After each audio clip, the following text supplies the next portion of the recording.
Press the bell icon of the ePathshala channel and never miss another update. So now we are back with this chapter. Important question की series है ये और nomadic umpire यानी कि यायावर साम्राज्य से related अब हम इम्पॉर्टेंट क्वेश्चन करने जा रहे हैं।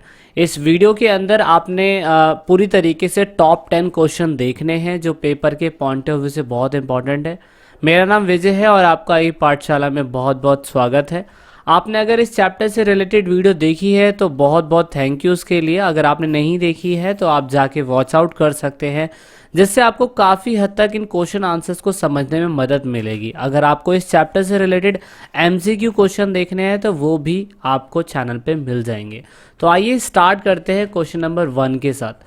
क्योंकि चैप्टर पूरे बेस्ड है चंगेज़ खान की लाइफ पे, तो इसीलिए यायावर साम्राज्य में हम जानने की कोशिश करेंगे। सबसे पहला क्वेश्चन कि चंगेज़ खान अगर इतने बड़े साम्राज्य को या इतने बड़े एरिया को जीत पाता है तो उसके जीतने के कारण क्या थे। कहने का मतलब चंगेज़ खान की सफलता के बहुत कारण थे। आपकी बुक में तो लिमिटेड लिखे हुए हैं और आपको पेपर के पॉइंट ऑफ व्यू से 5 मार्क्स या 8 मार्क्स के हिसाब से क्वेश्चन पूछा जाएगा, लेकिन उनकी कामयाबी की दास्तां बहुत लंबी है। बट हम कोशिश करेंगे जो बुक में बताई गई है वहाँ तक इस चीज़ को सीमित रखें।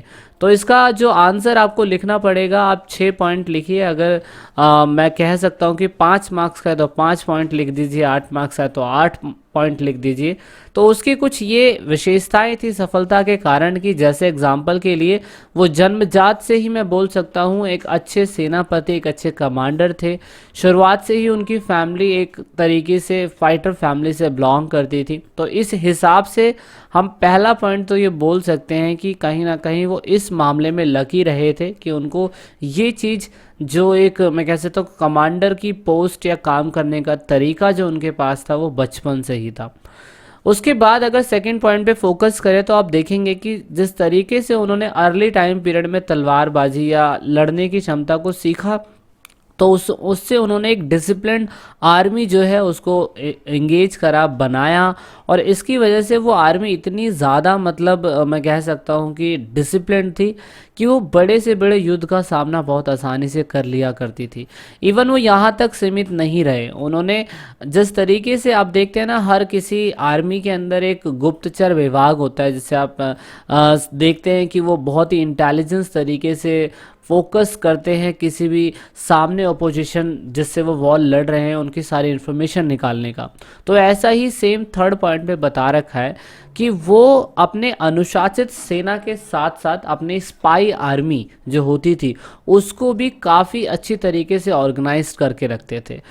चौथा पॉइंट आपको ये बताने की कोशिश करता है कि वो आइडियोलॉजिकल जो युद्ध था उसमें भी काफ़ी ज़्यादा उनको नॉलेज थी, किस तरीके से सामने वाले बंदे को हराना है वो उन्होंने बहुत अच्छी तरीके से कायम कर रखा था।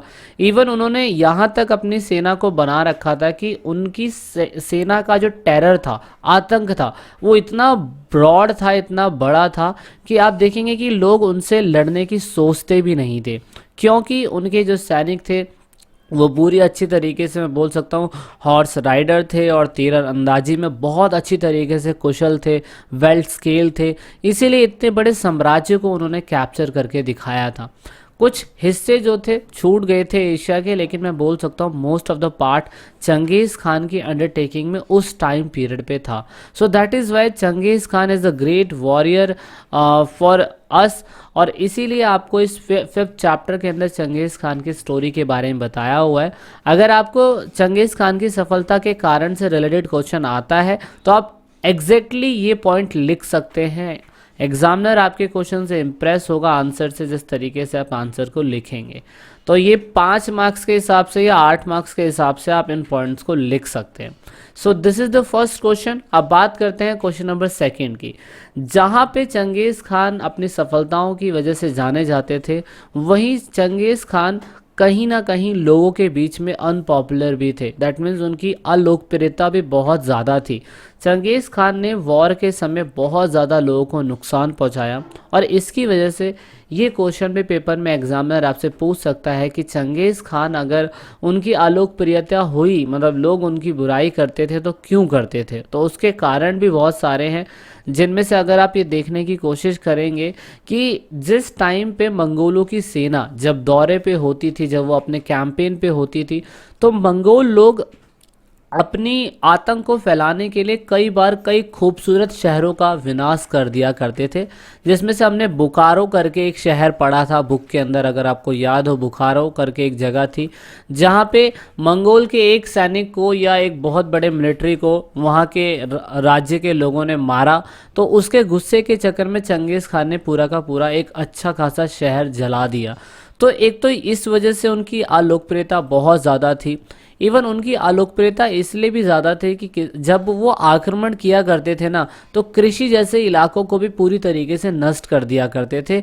इवन वो क्या करते थे, जो फसलें जो बिल्कुल अच्छी तरीके से उगी हुई है उसको भी, वो खड़ी फसलों को भी जला दिया करते थे। तो इस तरीके से फिर आप ये देख सकते हो किस तरीके से पूरे टाइम पे जो ड्यूरिंग द वॉर ईयर होता था, जब इन्वेजन आक्रमण होते रहते थे, तो उसकी वजह से पूरी तरीके से उस टाइम पीरियड पे व्यापार और जो भी कमर्शियल होता था उस टाइम पे पूरी तरीके से वो इफ़ेक्ट हो जाता था। कई बार तो आक्रमण में ऐसा होता था कि आम जनता को अपनी जानें जो होती थी गंवानी पड़ जाती थी, बेचारे डिसेबल्ड हो जाते थे, हैंडीकैप हो जाते थे और साथ में असहाय भी हो जाते थे। इवन ऐसा देखा जाता था कि बहुत सारे लोगों को गुलाम बना लिया जाता था। और जिस टाइम पे आप देखेंगे कि चंगेज़ खान आक्रमण किया करते थे, तो उस टाइम पे रिवर के जो भी इलाके होते थे ना, जब वो इफ़ेक्ट होते थे तो उसके बाद शहर के शहर डूब जाते थे और काफ़ी समय तक वो रिवर रिपेयर भी नहीं हो पाती थी। तो इस तरीके से चंगेज़ खान की असफलता जो थी वो तो कम थी, लेकिन अलोकप्रियता बहुत ज़्यादा इन सभी रीजंस की वजह से देखी जा सकती है। I hope you are getting this point very easily, because paper के पॉइंट ऑफ व्यू से ये क्वेश्चन भी इंपॉर्टेंट हो सकता है। तो अगर आप हमारे चैनल पे नए हैं तो चैनल को सब्सक्राइब ज़रूर करिएगा, ताकि आपको इंटरेस्टिंग ऐसे ही क्वेश्चंस मिलते रहे पेपर में, आप काफ़ी अच्छे तरीके से अपना रिस्पॉन्स दे सकें। क्वेश्चन नंबर 3 की बात कर लेते हैं। ये क्वेश्चन पिछली साल पेपर में भी आया था कि यासा एक तरीके का कानून था जिसमें कुछ नियम और विनियम बनाए गए थे, रूल्स एंड रेगुलेशन डिस्क्राइब किए गए थे, जिसका विकास चंगेज़ खान के द्वारा किया गया था। अब यासा होता क्या है ये बंदों को पता नहीं है, और इसीलिए क्वेश्चन मैंने इसमें रखा हुआ है। तो आप देख सकते हैं उनके हिसाब से लोगों के हिसाब से, यासा कानून के हिसाब से ईश्वर एक है, इसलिए हमें एक पे ही विश्वास रखना चाहिए। और उनको ये पता है कि जो ईश्वर एक है तो वही हमें जन्म देता है, वही हमें मृत्यु देता है, वही हमें पैसा देता है और वही हमें गरीब कर सकता है। तो इसीलिए उन्होंने ईश्वर में विश्वास किया और उन्होंने सभी धर्मों को कहा कि सभी धर्म समान होते हैं और उनका सम्मान करना चाहिए। सबसे इम्पॉर्टेंट चीज़ उन्होंने ये बताया यासा कानून के अकॉर्डिंग कि कभी भी मंगोलों को कोई भी बंदा दास या गुलाम नहीं बना सकता है, उनकी नियुक्ति नहीं कर सकता है। और साथ में व्यभिचार फैलाना बहुत ज़्यादा वहाँ पे मना था कि आप ऐसी चीज़ें नहीं कर सकते हैं। ऐसी चीज़ के लिए, व्यभिचार के लिए उनको मृत्यु दंड दिया जाएगा। साथ में झूठ ना बोलना यासा के अंदर बहुत इम्पोर्टेंट था। और इवन वृद्धा लोगों की और गरीबों की सम्मान करना, किसी को धोखा ना देना, एक तरीके का रिचुअल्स है। जैसे अपने भारत के अंदर आप देखते हैं ना, सेकुलरिज्म के अंदर ये सारी चीज़ें बोली गई है। इस्लाम धर्म के अंदर आप देख सकते हैं, इस्लाम धर्म के अंदर बोली गई है ये सारी चीज़ें। तो ऐसी बहुत नॉर्मल चीज़ें अशोक ने बोला है, ये सेम चीज़ें यासा के अंदर बताई गई थी चंगेज़ खान के द्वारा, जिस समय इनके रूल्स एंड रेगुलेशन को विकसित किया गया था। तो मैं इस क्वेश्चन को वेरी वेरी इंपॉर्टेंट क्वेश्चन की उसमें लूँगा। वैसे तो सारे ही इम्पॉर्टेंट है, लेकिन आप ऐसे क्वेश्चन पे ज़्यादा फोकस करते हैं तो काफ़ी अच्छे चांसेस होते हैं आपको अच्छे मार्क्स लाने के। तो ये तो था आपका क्या कहते हैं क्वेश्चन नंबर 3 की। अब तो आप क्वेश्चन नंबर अगर 4 की तरफ देखें हम, तो आप देखते हैं उदगोई करके एक व्यक्ति थे। अब उनके बारे में इस क्वेश्चन में पूछा गया है कि उनकी अचीवमेंट्स बताइए। अब आप सोच रहे होंगे कि ये कौन है, तो आपको अच्छे तरीके से पता होगा कि चंगेज़ खान के वंशज में से ये व्यक्ति आते हैं। अगर आपने वीडियो देखी है तो आप बहुत अच्छी तरीके से समझ सकते हैं। आप सभी को पता है कि चंगेज़ खान भी लंबे समय तक इस धरती पे नहीं रहेंगे। वो जब तक थे उन्होंने अपनी सफलता जितनी कर सकते थे उन्होंने करी। उसके बाद मंगोलों के अंदर नए शासक की अपॉइंटमेंट करी गई जिनमें से उदगोई थे, और उन्होंने भी साम्राज्य को बढ़ाने में काफ़ी उपलब्धियां दिखाई। तो वही क्वेश्चन इसके अंदर पूछा गया है। तो आप देख सकते हो कि 1229 के अंदर कुरिलताई करके इनकी एक सभा होती थी, उसके अंदर नए मंगोल यानी कि उदगोई की घोषणा करी गई, और वो 1929 से लेके 1941 के टाइम पीरियड तक ये सत्ता पे बने रहे थे। उन्होंने उस टाइम पीरियड पे जो चीन के अंदर सुंग राजवंश था उससे अच्छे अपने संबंध बनाए थे, और उस टाइम पीरियड पे आप देख सकते हो उन्होंने बहुत सारी अचीवमेंट्स करी। जैसे कि उन्होंने उत्तरी चीन के हिस्से जो थे वहाँ पर 1234 के ऊपर कब्जा करा। 1231 के अंदर उन्होंने इराक के जो शासन थे जलालुद्दीन जो हैं उनको क्या कहते हैं कुचला, यानी कि उनके इलाके को कैप्चर करा। साथ में उन्होंने उस टाइम पीरियड पे नागरिकों को न्याय देने के लिए एक अदालत, एक कोर्ट की इस्टेब्लिशमेंट करी जो आज से पहले कभी भी नहीं हुई थी। आज से पहले उन्होंने शिक्षा के बारे में मंगोलों ने कभी नहीं सोचा था, लेकिन उदगोई जो है उन्होंने शिक्षा के एजुकेशन के बारे में बहुत इंपॉर्टेंस देखा, इसलिए स्कूल खोलने की कोशिश करी उन्होंने। और इवन उन्होंने उस टाइम पीरियड पे याम नाम की एक प्रणाली चलाई थी जिसका उन्होंने विस्तार करा। अब इसके बारे में भी हमने वीडियो के अंदर और एमसीक्यू क्वेश्चन के अंदर काफ़ी अच्छे तरीके से डिस्कस किया हुआ है, जिससे जो सिविल रिफॉर्म्स हो सकते थे, जो नागरिक के लाइफ में सुधार हो सकता था, उस पर इन्होंने फोकस करने की कोशिश करी। So this is about the question 4। अब बात करते हैं क्वेश्चन नंबर 5 की, कि मंगोलों का धार्मिक विश्वास कैसा था, यानी कि मंगोलों के धार्मिक मान्यताएं किस हिसाब से हुआ करती थी। तो मंगोलों का धार्मिक में क्या गहरा संबंध था, जैसे हमने यासा के थ्रू देख लिया था। उन्होंने उस टाइम पीरियड पे सूरज भगवान की पूजा करी थी, और उनके हिसाब से वही ओमनीपोटेंट थे, दैट मीन्स सर्वशक्तिमान थे। तो वो उन्हें ही सबसे ज़्यादा शक्तिमान मानते थे, और उनको लगता था कि ईश्वर अल्लाह सब एक हैं और उन्हीं की हमें पूजा करनी चाहिए। इवन उन्होंने अपने देवताओं को प्रसन्न करने के लिए धार्मिक मान्यताओं के हिसाब से आप देखते हैं एनिमल सेक्रीफाइस करें। एनिमल सेक्रीफाइस करने का मतलब पशुओं की बलि देना, ये उस टाइम पीरियड पे इन्होंने करके दिखाया था। इवन वो लोग जो पवित्र धार्मिक व्यक्ति होते हैं उनका ये सम्मान करते थे, जैसे अपने इंडिया के अंदर आप धर्म गुरु बोल सकते हैं, ऐसी वो लोग मंगोल उस टाइम पे उन व्यक्तियों को शमन नाम से पुकारा करते थे, जिन व्यक्तियों को ये विशेष सम्मान दिया करते थे। तो इस तरीके से आप देख सकते हैं धार्मिक मान्यताएं उनकी कितनी इंपॉर्टेंट थी। साथ में मंगोल जो लोग थे वो धर्मनिरपेक्ष थे। वो ये कहने की कोशिश करते थे कि हम सेकुलर हैं, हम सभी धर्म को मानते हैं, और हमारे धर्म के लिए हमारे पास टॉलरेंस है, जिसे आप सहिष्णुता बोलते हैं।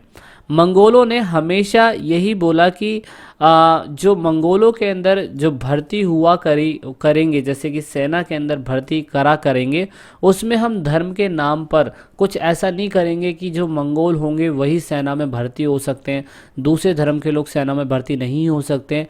ऐसा भेदभाव भी उन्होंने नहीं किया था, जैसे अपने इंडिया के अंदर होता है ना, वहाँ पे भी कोई भेदभाव हमें देखने को नहीं मिलता है। तो इसीलिए तो इस हिसाब से आप देख सकते हैं यहाँ पे 6 जो पॉइंट है वो मंगोलों की धार्मिक मान्यताओं को बताते हैं। क्वेश्चन नंबर 5 तक हम डिस्कस कर चुके हैं। अगर आपको हमारी वीडियो अच्छी लगती है तो लाइक और डिसलाइक करके अपना रिस्पांस ज़रूर दीजिएगा। चैनल पे नए हैं तो चैनल को सब्सक्राइब ज़रूर कीजिएगा। क्वेश्चन नंबर 6 की बात कर लेते हैं। 12th सेंचुरी के अंदर जो मंगोल लोगों का सामाजिक जीवन होता था या सोसाइटी, अभी हमने धार्मिक के बारे में बात कर लिया, अब उनका सामाजिक जीवन कैसा होता था, उनकी विशेषताओं का वर्णन हमें करना है। तो सबसे इम्पॉर्टेंट चीज़ यहाँ पे पितृसत्ता साम्राज्य हुआ करती थी, यानी कि मंगोलों के अंदर फादर के मरने के बाद बेटे को, बेटे को मरने के बाद ग्रैंडसन को, ऐसी सत्ता दी जाती थी, बेटियों को नहीं दी जाती थी। तो ये उनकी सामाजिक सत्ता होती थी। अब यहाँ पे आप देख सकते हैं कि जैसे फैमिली के अंदर जो बड़े परिवार का सबसे बड़ा सदस्य होता है वही मुखिया होता है, तो ऐसे ही मंगोलों के अंदर भी था। उनका सामाजिक समाज ऐसे ही था कि परिवार का सबसे बड़ा पुरुष जो होता था वो घर का मुखिया होता था, और सभी बेसिक ज़रूरतें जो होती थी उनको पूरी तरीके से पूरा करने की कोशिश करता था या ध्यान में रखता था। तो यहाँ पे ज़्यादातर ऐसा देखा गया था कि समाज में, मंगोल समाज में जो अमीर परिवार होते थे उनका आकार बहुत बड़ा होता था। यहाँ पुत्र के जन्म के बाद आप देख सकते हैं वो काफ़ी ज़्यादा खुश हुआ करते थे, और यहाँ पे जो सामाजिक जीवन में इनको देखा गया कि पॉलीगैमी मानते थे ये लोग। पॉलीगैमी का मतलब होता है बहुविवाह, यानी कि एक व्यक्ति बहुत सारी वुमेन से शादी कर सकता है, ये इम्पोर्टेंट था। समाज के विभिन्न वर्गों के बीच लगातार युद्ध होते रहते थे यहाँ पे। और यहाँ पे आप देख सकते हैं कि परिवार के दायरे में या तो जनजाति के भीतर शादी पर प्रतिबंध था। कहने का मतलब there was a ban on the marriage within the family circle और विद इन ट्राइब्स। मंगोलों के अंदर फैमिली के अंदर शादी नहीं हो सकती थी और ना तो किसी जनजातियों के अंदर शादियां हो सकती थी। ये उनका मंगोलों का समाज का सिस्टम था। तो 5 मार्क्स 8 मार्क्स के हिसाब से आप ये क्वेश्चन लिख सकते हैं। ये भी पेपर के अंदर बहुत बार क्वेश्चन पूछा गया है। क्वेश्चन नंबर 7 की बात कर लेते हैं। मंगोल के सैनिक जो थे उनका युद्ध करने का तरीका क्या था। अगर मंगोल के सैनिक युद्ध करते थे, वे वॉरफेयर करते थे, तो उनकी आर्मी का मेथड कैसा होता था। तो यहाँ पे आप देख सकते हैं सबसे पहले मंगोल जो लोग होते थे, मंगोल खान यानी कि जो भी मंगोल कैंपेन चलाते थे, सबसे पहले कुरलताई के अंदर बैठक करते थे। हर अभियान से पहले डिस्कस करते थे। वो हथियारों से संबंधित पूरी तरीके से चर्चा करते थे, युद्ध की योजनाएं बनाया करते थे, ये सारी चीज़ें किया करते थे। और यहाँ पे हमेशा वो दुश्मनों को आत्मसमर्पण करने की एक विकल्प दिया करते थे। यानी कि युद्ध का एक तरीका होता था इनका भी, ऐसा नहीं कि बस युद्ध लड़ने चले गए, ऐसा नहीं है। आत्मसमर्पण जिसे आप सरेंडर बोलते हैं, वो करने का ऑप्शन हुआ करता था। या तो वो विनाश का सामना कर सकते हैं, यानी कि अगर जो भी मंगोलों से लड़ेगा या तो वो विनाश झेलेगा और या तो वो आत्मसमर्पण कर सकता है। तो इस तरीके से इनका एक सिस्टम था। दूसरा, सैनिक पूरी कोशिश करा करते थे कि उस क्षेत्र का पूरी तरीके से घेराव कर ले, सराउंडेड कर ले, कि ताकि वो चारों तरफ से अपने अपोजिशन पार्टी पे हमला कर सके। ये उनका तरीका था। इसीलिए वो बहुत बड़े मिलिट्री को रूल करते थे और इतने बड़े इलाके को उन्होंने समय के साथ कैप्चर करना चालू कर दिया। इसीलिए लोग मंगोलों सिपाहियों से डरा करते थे। तो ये हमारे 4 पॉइंट है। अब क्वेश्चन नंबर 8 की बात कर लेते हैं। मंगोलों के लिए व्यापार इतना महत्वपूर्ण क्यों था। अब क्योंकि मंगोल जो लोग थे कभी भी एग्रीकल्चर रुक के व्यापार नहीं किया करते थे, इसलिए उनके लिए व्यापार बहुत इंपॉर्टेंट था। आप ये देख सकते हैं कि मंगोल जहाँ राज किया करते थे वहाँ पे जो जलवायु थी वो काफ़ी ज़्यादा हार्श क्लाइमेट था, जहाँ पे कृषि की पैदावार होना बहुत ही मुश्किल था। उनका जीवन यापन शिकार पर ही डिपेंड होता था, इसलिए उनका व्यापार बहुत ज़्यादा इम्पॉर्टेंट था। कृषि के उत्पादन जो थे बहुत ही, मतलब मैं बोल सकता हूँ बहुत ही कम वहाँ पे उगते थे, इसलिए उनको दूसरों से व्यापार करना प्रोडक्ट के लिए बहुत ज़्यादा ज़रूरी था। इसलिए मंगोल के व्यापार के लिए कृषि की पैदावार होना, क्योंकि खाना जो है वो उसी से खाएंगे, इसीलिए मंगोलों के लिए दूसरी कंट्री के साथ व्यापार करना ज़रूरी था। इसीलिए वो चाइना अपने पड़ोसी मुल्क के साथ व्यापार किया करते थे। अब the great wall of China जो था वो क्यों खड़ा करा गया था चाइना के द्वारा, उसमें मंगोलों का ही हाथ था। वो हमने वीडियो के अंदर काफ़ी अच्छे तरीके से डिस्क्रिप्शन में बताया हुआ है, ठीक है। अब क्वेश्चन नंबर 9 की बात कर लेते हैं। चंगेज़ खान की सैनिक उपलब्धियों का वर्णन करें। चंगेज़ खान के अगर मिलिट्री अचीवमेंट देखा जाए तो चंगेज़ खान की मिलिट्री का क्या कहना। चंगेज़ खान की जो मिलिट्री थी उसमें अच्छे खासे स्किल्ड घुड़सवार थे, अच्छे खासे तीरंदाज थे। जितने भी उनके सैनिक हुआ करते थे उनको मौसमों की जानकारी अच्छी थी। इवन उनके जितने भी सैनिक हुआ करते थे वो जब भी किसी से युद्ध लड़ते थे उनको ये नीतियाँ पता होती थी कि अपने अपोजिशन को चारों तरफ से कैसे घेरना है। इवन उनके पास एक तरीके का नेफत करके बमबारी की एक तरीका होता था, कि जैसे कि आप देखते हैं ना, पोर्टेबल एक तरीके का बम होता है। पोर्टेबल बम मतलब आप जैसे कि आज की डेट में दिवाली दशहरे पे आप जलाते हैं इस टाइप के बम कि आप दूर से फेंकेंगे और ब्लास्ट हो जाएगा, उसे ये लोग नेफत बोलते थे। नेफत, इसको नेफ्ता भी बोला जाता है इस बम को।